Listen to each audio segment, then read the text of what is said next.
Hello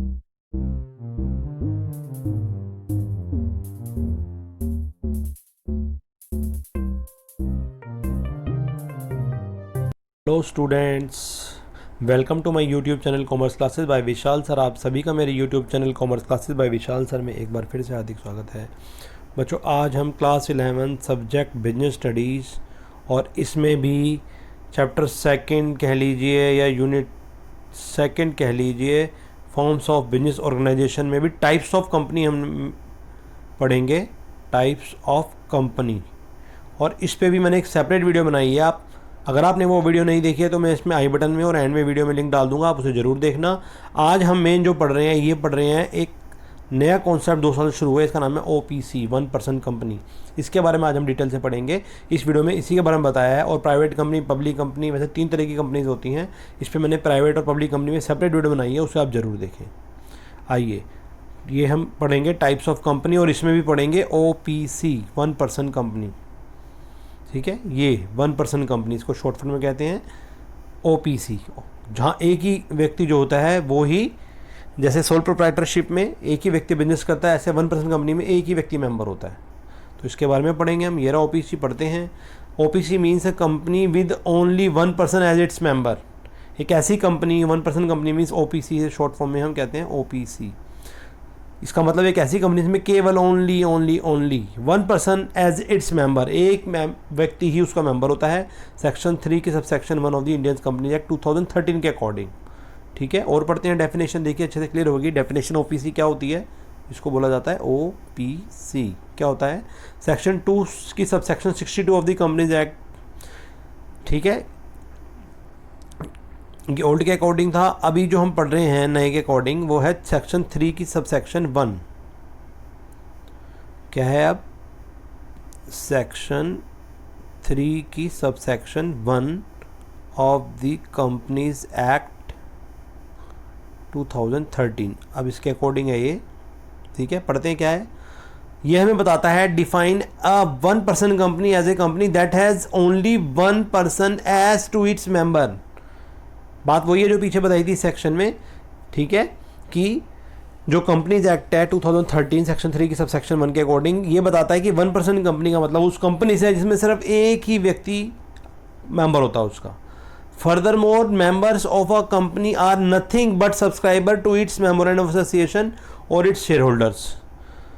इसके आगे हम जाएँ तो हम कहेंगे मेंबर जो कंपनी के होते हैं वो नहीं होते, एक ही होता है, लेकिन subscriber to its memorandum of association. ठीक है, इसका जो मेमोरेंडम ऑफ एसोसिएशन होता है, एक मेमोरेंडम ऑफ एसोसिएशन और आर्टिकल एसोसिएशन पे भी मैंने एक सेपरेट वीडियो बनाई है, वो भी आप जरूर देखना, बहुत अच्छे से क्लियर हो जाएगा क्या है। आप फिलहाल इतना समझिए कि कंपनी का बहुत मेन इंपॉर्टेंट डॉक्यूमेंट जो होता है, it is called the charter of the company. ये मेमोरेंडम ऑफ एसोसिएशन होता है। इसमें 6 क्लॉज होते हैं, name clause, subject clause, capital clause, liability clause, association clause. ठीक है, और it's share holder. So an OPC is effectively एक company that has only 1 share holder it's member. तो इसमें ज़्यादा सब्सक्राइबर वगैरह नहीं होते।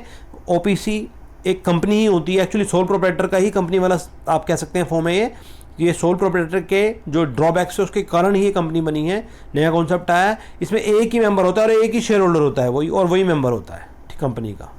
ठीक है, such companies are generally created when there is only 1 founder और promoter for the business. Mostly कंपनियां तब बनती हैं जब उसमें एक ही फाउंडर होता है, एक ही प्रमोटर होता है बिजनेस का। Entrepreneur whose business lie in early stages prefer to create OPC instead of sole proprietorship business. अगर एक ऐसा एंटरप्रेन्योर वही व्यक्ति होता है जो हिम्मत करता है बिजनेस को करने की, कोई भी नया काम करता है, कोई भी छोटा मोटा बिजनेस, बड़ा बिजनेस चलाता है, कोई भी क्रिएटिविटी करता है, जो बिजनेस कर रहा है किसी से, वो एंटरप्रेन्योर होता है। एंटरप्रेन्योर ये जिसकी बात कर रहे हैं, whose business lie in early stages, जिसका बिजनेस जो है अर्ली स्टेज में ही लाई होता है, वो मोस्टली प्रेफर करते हैं कि OPC बनाई जाए instead of sole proprietorship business, because of the several advantages of the OPC offer. क्योंकि as compare to sole proprietor इसके कुछ फ़ायदे होते हैं, उसके कारण ये खोलना ज़्यादा बेटर है in place of sole proprietorship. अब हम पहले डिफरेंस पढ़ रहे हैं दोनों में कि OPC में और सोल प्रोप्राइटरशिप में क्या डिफरेंस होता है। देखिए, सोल प्रोप्राइटरशिप मैंने एक सेपरेट वीडियो बनाई है, अगर आपने वो नहीं देखी है तो जरूर देखना, सारी बात अच्छे से क्लियर हो जाएगी। फिर भी हम इसमें बात करते हैं। Sole proprietorship form of business might seem very similar to 1% company because they both involve a single person owing the business, but they are actually exist some difference between them. वैसे दोनों सेम से ही रखते हैं, OPC भी same है और क्या नाम है, सोल प्रोप्राइटरशिप भी सेम है, होता दोनों में एक एक ही है, उसमें भी एक ही मालिक होता है, वही मैनेजर वगैरह सब कुछ करता है सोल प्रोप्राइटरशिप में, और ओपीसी में भी एक ही व्यक्ति मेंबर होता है, एक ही शेयर होल्डर होता है। लेकिन फिर भी इन दोनों में डिफरेंस है, क्या है पढ़ते हैं। The main difference between the two is the nature of the liabilities. जो मेन डिफरेंस है इसका वो क्या है, लाइबिलिटीज का नेचर दे कैरी, जो भी वो उठाते हैं वो लाइबिलिटी का जो नेचर है उनमें ही दोनों में डिफरेंस है। Since an OPC is a separate entity distinguish from its promoter, OPC जो है एक सेपरेट लीगल एंटिटी मानी जाती है, मीन्स वो अलग है और कंपनी अलग है, कंपनी का जो शेयर होल्डर है वो अलग है, ठीक है, मालिक अलग है, कंपनी अलग है। तो डिस्टिंग्विश फ्रॉम इट्स प्रोमोटर से अलग करती है इसको। It has its own asset, अपने नाम से एसेट खरीद सकती है कंपनी, एंड लाइबिलिटीज अपनी अलग होती है ओपीसी में, ठीक है। ओपीसी में सेपरेट लीगल एंटिटी ये कॉन्सेप्ट लाई होता है। ओपीसी अगर बन जाती है 1% कंपनी बन जाती है तो अपने नाम से एसेट खरीद सकती है, बेच सकती है, सारे अकाउंट्स वगैरह कंपनी के नाम से बनेंगे। The promoter is not personally liable to prepay the debts of the company, अगर वो कंपनी डूब जाती है जो भी प्रमोटर है उसका वो सिंगल ही होता है तो वो लाइबल नहीं होगा, कंपनी ही होगी। अच्छा, ऑन द अदर हैंड अगर हम बात करें सोल प्रोप्राइटरशिप की, तो sole proprietorship and their proprietors are the same, ये दोनों सेम होते हैं, सोल प्रोप्राइटरशिप और प्रोप्राइटर दोनों ही सेम है, अलग अलग नहीं है, इस पर सेपरेट लीगल एंटिटी वाला रूल अप्लाई नहीं होता। So the law allows attachment and sale of promoters on asset in case of non fulfilment of the business liabilities. तो कहने का मतलब अगर सोल प्रोप्राइटरशिप में किसी भी मालिक की लाइबिलिटीज़ बहुत ज़्यादा हो जाती हैं, तो बिजनेस की देनदारियाँ बहुत ज़्यादा हो जाती हैं, तो सारा का सारा सामान पर्सनल एसेट पे भी बात आ जाएगी, पर्सनल जो भी उसकी एस्टेट है सारी बिक जाएगी, लेकिन उसको लायबिलिटी पे करनी पड़ेगी। जबकि कंपनी में ऐसा नहीं है, कंपनी में जो कंपनी का है लायबिलिटी वो पे करनी पड़ेगी, प्रमोटर को कोई फ़र्क नहीं पड़ेगा। लेकिन इसमें सोल प्रोप्राइटरशिप में मालिक और बिजनेस दोनों सेम होते हैं, अगर बिजनेस की लायबिलिटी होगी तो मालिक को अपने पर्सनल घर के सामान भी बेचना पड़ सकता है। अब हम पढ़ रहे हैं इसके फीचर्स, काफ़ी इंपॉर्टेंट है, नया टॉपिक 2 साल पर अप्लाई हुआ है, ध्यान से देखिए। नंबर 1 क्या फीचर्स हैं इसके, कुछ फीचर्स होते हैं यार, some general feature of the OPC, ठीक है, शॉर्ट फॉर्म इसको हम क्या बोलते हैं, ओपीसी। ओपीसी के कुछ फीचर्स हैं, पढ़ रहे हैं। पहला, प्राइवेट कंपनी, सेक्शन 3 की सब सेक्शन 1 की C of the companies act 2013 says that a single person can form a company for any lawful purpose, it is further describe OPC as a private companies. तो ये private company के तौर पे भी इसको डिस्क्राइब किया गया है, ठीक है, हो सकती है। लेकिन सेक्शन 3 की सब सेक्शन 1 की सब सेक्शन सी ये बताती है हमें कंपनीज एक्ट 2013 के अकॉर्डिंग कि कोई भी सिंगल व्यक्ति इस तरह की लॉफुल पर्पस के लिए कंपनी खोल सकता है, प्राइवेट कंपनी, ठीक है। सिंगल मेंबर, इसमें इसका फीचर है सेकेंड, ओपीसी में केवल एक ही मेंबर होता है, only 1 member of the share holder, unlike other private companies, ठीक है। एक ही व्यक्ति शेयर होल्डर होता है, एक ही व्यक्ति मेंबर होता है या शेयर होल्डर होता है, बात एक ही है। नंबर 3 पे बात करें, नॉमिनी। नॉमिनी क्या होता है कि अगर किसी की डेथ हो जाती है तो उसके बाद जिसका नाम, जिसको ट्रांसफर होगी सारी की सारी जो भी एसेट वगैरह होगी उसको नॉमिनी बोला जाता है। A unique feature of PC that separate it from that kind of company, it is that the sole member of the company has to mention a nominee while registering the company. तो जो OPC बनाते हैं उनको nominee का नाम जरूर बताना पड़ता है, ये इसका इतना अच्छा फीचर है जो उसको अलग करता है और अदर कंपनी से, ठीक है। जब भी कंपनी को रजिस्टर कराएंगे तो नॉमिनी का नाम बताना पड़ेगा इसमें। No perpetual succession, perpetual succession का मतलब होता है अगर जैसे एक सिंपल कंपनी होती है उसमें एक मेंबर मर जाता है, एक डायरेक्टर मर जाता है, एक शेयर होल्डर मर जाता है, तो उसके बाद ऑटोमेटिकली उनके नॉमिनीज को ट्रांसफर हो चले जाते हैं। तो किसी के भी ये परपेचुअल सक्सेशन कंपनी में होता है, कंपनी कोई ख़त्म नहीं होती, एक company go for ever and for ever हमेशा चलती रहती है, ठीक है। मेंबर्स में गो, मेंबर्स में come, but the companies go forever. एक कहावत है कंपनी के लिए कि मेंबर आते जाते हैं, मेंबर आते रहते हैं, मेंबर जाते रहते हैं, कंपनी हमेशा चलती रहती है। लेकिन यहाँ पर कोई परपेचुअल सक्सेशन नहीं होता, since there is only 1 member, इसमें एक ही होता है। अगर उसकी डेथ होती है तो will result in the nominee choosing और rejecting to become its sole member. तो ठीक है, इसका फ़र्क पड़ता है। अगर सिंगल बंदा जो भी कंपनी का मालिक था उसकी डेथ हो जाती है तो उसमें क्या होगा, उससे जो नॉमिनी चूज होगा या रिजेक्ट होगा तो बिकम इट सोल मेंबर बन जाएगा। This does not happen in other companies as they follow the concept of perpetual succession. और कंपनीज में ये वाला अप्लाई नहीं होता जो कॉन्सेप्ट है, क्योंकि उनमें परपेचुअल सक्सेशन लगे होता है, ठीक है। और नंबर 5 पे हम पढ़ रहे हैं मिनिमम 1 डायरेक्टर, इसमें एक ही डायरेक्टर होता है। OPC need to have only 1 person the member as director, director भी इसमें वही पर्सन होगा, वही व्यक्ति को जो मालिक है। They can have a maximum 15 director हो सकते हैं, लेकिन ओपीसी में केवल एक ही होता है, मिनिमम 1, ठीक है, मिनिमम 1 होना चाहिए। No minimum paid up capital required, companies act 2013 has not prescribe, नहीं बताया any amount as minimum paid up capital for OPC, OPC के लिए कितनी कैपिटल चाहिए पेड अप ये नहीं बताया गया, इसमें कोई स्पेसिफिकेशन नहीं है। 7 पे special privilege, OPC enjoy several privilege and exemptions under the companies act that other kind of companies do not possess this. तो इसको कुछ विशेष प्रिविलेज का मतलब होता है पूर्व अधिकार मिलते हैं, कुछ पहले प्री राइट्स मिलते हैं जो अदर कंपनीज को नहीं मिलते। अब हम बात करते हैं कि बनती कैसे है फॉर्मेशन ऑफ ओपीसी, ओपीसी को कैसे बनाते हैं, कैसे फॉर्मेशन होता है इसका। अ single person can form OPC bye subscribing his name the memorandum of association and fulfilling the requirement prescribe by the companies act 2013।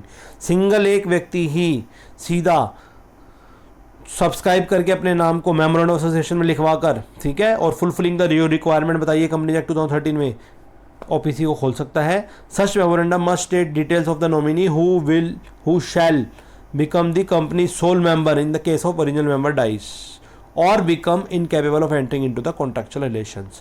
इसमें नॉमिनी का भी ऑप्शन है, जो भी व्यक्ति से रजिस्टर कराता है उसे नॉमिनी का भी नाम देना पड़ता है, ताकि अगर जो मेंबर जिसने रजिस्टर कराई है ये कंपनी, अगर उसे कुछ हो जाता है, भगवान ना अगर उसकी डेथ हो जाती है या फिर इनकेपेबल हो जाता है कोई भी कॉन्टैक्ट करने के लिए, तो उसके नॉमिनी ही वो मालिक बन जाएगा।